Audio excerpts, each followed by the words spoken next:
Let me ask you what you make of what we have seen so far and what you're going to be watching for in the coming days. Well, I think we've heard from administration sources they will be going after the Shia militia operations in Iraq and Syria and possibly after Iranian bases and facilities there as well. One question, having waited 5 days to start this, is how many of those bases are still going to be manned with either the militia or Iranian forces. I think this strike is the right thing to do, but I think it comes far too late. There have been over 160 militia strikes against U.S. military and civilian personnel in Iraq since Hamas attacked on October the 7th.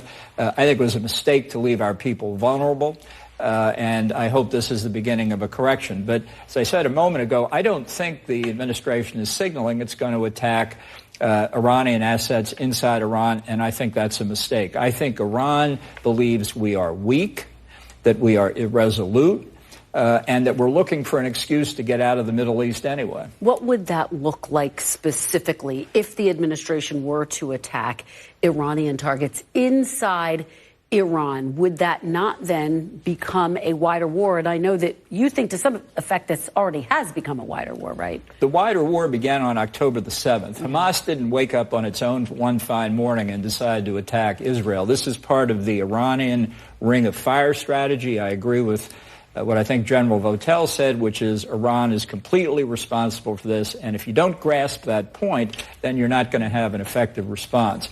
I think that the sorts of things you could go after inside Iran as a first step are things like the military bases, Quds Force bases in western Iran that have been used for 15 years to train these Shia militia, equip them, and send them in, particularly during the heavy presence of Americans there, killing over a couple hundred. You could attack Iranian air defense positions in that same part of Iran and along the Gulf.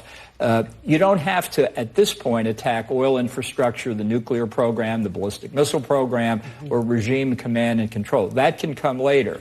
But the signal that Iran needs to hear is they've set a red line against attacking in Iran. We need to cross it. Well, and let me ask you, take me to my next question, because the United States is taking this action on the heels of Iran's president issuing that very stern warning that we are going to retaliate. Not a surprise, obviously. That's what the U.S. would anticipate.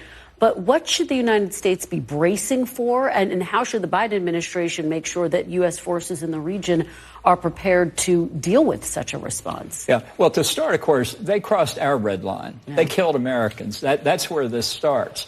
The issue is not what satisfies Iran. The issue is what helps get us to peace and security in the region. And the fact is, unless we strike disproportionately against Iran, they have no incentive to retire. They have paid, since October the 7th, no cost for all of the hostilities in the region. And yet they are the source and the rationale behind the hostilities. So until they pay a cost, you can count on it continuing. Ambassador Bolton, let me read you this new information. This is just coming in right now. It's from the U.S. Central Command. It gives us a little bit more detail about what has just unfolded. U.S. military forces struck more than 85 targets with numerous aircraft, to include long-range bombers flown from the United States.